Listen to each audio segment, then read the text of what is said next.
এখানে কিছু লোক একজন মাফিয়া স্ত্রীর নেতৃত্বে পুলিশ এবং প্যারামিলিটারিকে আক্রমণ করতে গেছিল। আমি এখানে এসপি সাহেব আছেন, আমি বলে গেলাম ভিডিওতে যতগুলোকে ছবিতে দেখা গেছে কেউ যেন বাড়িতে না থাকে, তাদেরকে আইনের আওতায় আনতে হবে এবং ভারতীয় ন্যায় সংহিতার অন্তর্গত রাষ্ট্রবিরোধী কার্যকলাপের যে ধারা আছে, আমি পুলিশ মন্ত্রী হিসেবে আপনাকে নির্দেশ দিচ্ছি, সেই ধারাতে এমন শিক্ষা দিন যাতে কোনোদিন কোন পুলিশ সরকারি কর্মচারী প্যারামিলিটারি যারা এসেছেন আমাদের সাহায্য করতে তাদেরকে কেউ আক্রমণ করার সাহস না রাখে। আপনারা শুনলে খুশি হবেন, শুধু জেলের ভাত খাওয়ানো নয়, যারা হামলা করেছে তাদের সম্পত্তি বাজেয়াপ্ত করে সেই সম্পত্তিকে নিলামে চড়ানোর কাজও আপনাদের ডবল ইঞ্জিন সরকার করবে।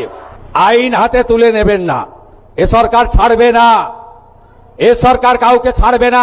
গুন্ডামি, জঙ্গিপনা, জমি লুট আমরা কোনোটাই ভবিষ্যতে করতে দেব না। যত বড় মাফিয়া ডন হোক না কেন তাকে সবক শেখানোর কাজ ভারতীয় জনতা পার্টি পরিচালিত রাজ্যের সরকার করবে। আপনারা জানেন এই শিবির থেকে 54টি ভারত সরকার এবং রাজ্য সরকারের যে স্কিম রয়েছে সেই স্কিমে নাম নথিভুক্তকরণ করা এবং ফর্ম ফিল আপের মধ্য দিয়ে পোর্টালে আপলোড করার মধ্য দিয়ে আপনারা যাতে প্রত্যেকটি স্কিম পান তার ব্যবস্থা আমরা করেছি। আমরা এই শিবিরে যেহেতু অঞ্চলে অঞ্চলে করতে পারা যায়নি সময়ের অভাবে, তাই মানুষের লম্বা লম্বা লাইন পড়েছে এই শিবিরে। মানুষ এই সরকারের উপরে আস্থা রাখছেন, ভরসা রাখছেন। এই সরকার সামাজিক সমস্ত কল্যাণকর কর্মসূচি পরিচ্ছন্নতার সঙ্গে স্বচ্ছতার সঙ্গে কেন্দ্র এবং রাজ্য সরকারের স্কিমের সমস্ত বেনিফিট যাতে ডাইরেক্ট বেনিফিট ট্রান্সফার অর্থাৎ ব্যাংকিং সিস্টেমের মাধ্যমে কোনো রকম দুর্নীতি ছাড়াই, মধ্যস্বত্বভোগী ছাড়াই, কোনো রকম ব্রোকার বা আপনাদের বঞ্চিতকারী যে ব্যবস্থাপনা সেটা ছাড়াই যাতে আপনারা পেতে পারেন তার জন্য এই ব্যবস্থা নিয়েছেন। সেই কারণে আমরা এত মানুষের তাদের আশা প্রত্যাশা দীর্ঘ লাইন আমরা আগামীকাল 18 তারিখ পর্যন্ত গোটা রাজ্যে এই শিবির চালাবো এই নির্দেশিকা দিয়েছি। আমরা আপনাদের কাছে যে কথাটা বলতে চাই যে আপনারা জানেন যে এই 54টা স্কিমের মধ্যে সবচেয়ে গুরুত্বপূর্ণ স্কিম হচ্ছে আয়ুষ্মান ভারত। যে আয়ুষ্মান ভারতে পোর্টালে নাম নথিভুক্ত করলে আপনি ভারতবর্ষের যে কোনো জায়গায় সরকারি এবং বেসরকারি হসপিটালে 5 লক্ষ টাকা পর্যন্ত চিকিৎসা ফ্রি পাবেন। এই রাজ্যে 1,43,00,000 পরিবার, 6.5 কোটি মানুষ এই আয়ুষ্মান ভারতের প্রকল্পের সুযোগ আপনারা পাবেন, যার 60% অর্থ মোদীজির নেতৃত্বে ভারত সরকার দেবে, 40% অর্থ পশ্চিমবঙ্গ সরকার এর সঙ্গে যুক্ত করবে। দ্বিতীয় কর্মসূচি আপনাদের কাছে আমি বলবো, প্রান্তিক মানুষরা, গ্রামে থাকা মানুষরা, স্বল্প রোজগার যারা করেন তারা প্রধানমন্ত্রী সূর্য ঘর প্রকল্পে সোলার আলোর জন্য ব্যবস্থা নিন।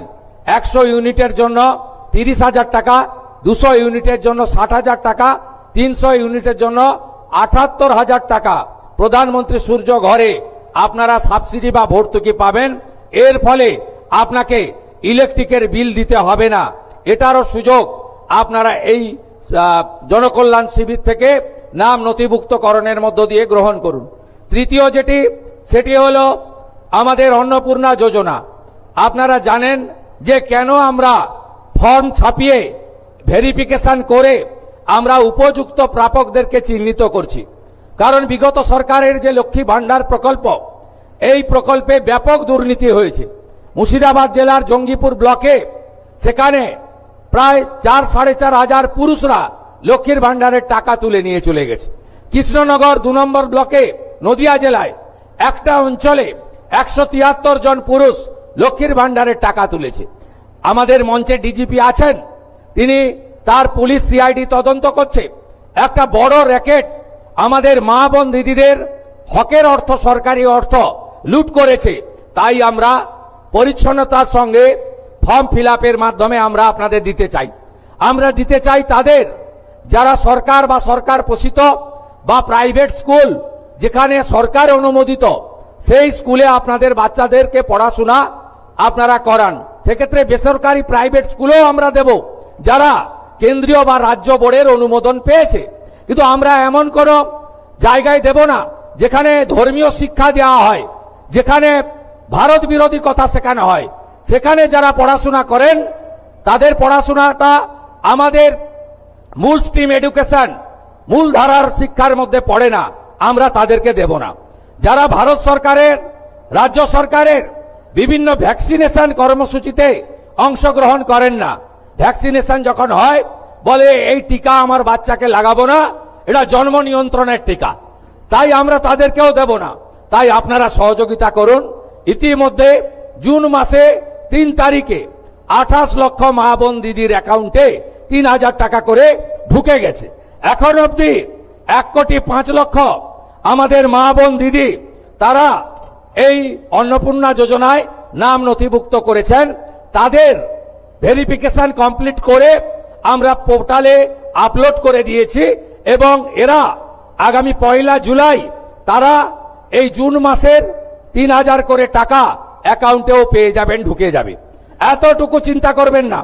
এখনো যারা বাকি আছেন জনকল্যাণ শিবিরে আপনারা ফর্ম ফিল আপ করুন, আধিকারিকরা সাহায্য করবে এবং আমরা প্রয়োজন হলে আমাদের বাড়ি বাড়ি গিয়ে সেই সহযোগিতা আপনাদেরকে করব। এর বাইরেও আগামী 22 তারিখে রাজ্য বাজেট আছে, সেখানে যুবকদের জন্য, সরকারি কর্মচারীদের জন্য, আমাদের শিক্ষিত চাকরি প্রার্থীদের জন্য আমাদের আরো অনেক কর্মসূচি আপনারা দেখতে পাবেন। যেহেতু বাজেট আছে আমি তার আগে বলতে পারবো না। অন্নদাতা ভগবান, কৃষক যারা আছেন কৃষকদের জন্য, তাদের জন্য আমরা কর্মসূচি নিতে চলেছি। আপনারা আমাদের সহযোগিতা করুন এবং আপনারা যে আশা ভরসা নিয়ে আমাদেরকে ক্ষমতায় এনেছেন, আমার কথা মেনে আমার অনুরোধে সাড়া দিয়ে লক্ষাধিক ভোটে ফলতার বিধায়ককে জিতিয়েছেন এবং আপনারা যে গণতান্ত্রিক অধিকার আমাদের সংবিধান দিয়ে গেছিল সেই সাংবিধানিক অধিকার পেয়েছেন, সেটাকে মর্যাদা দেওয়ার দায়িত্ব আমার।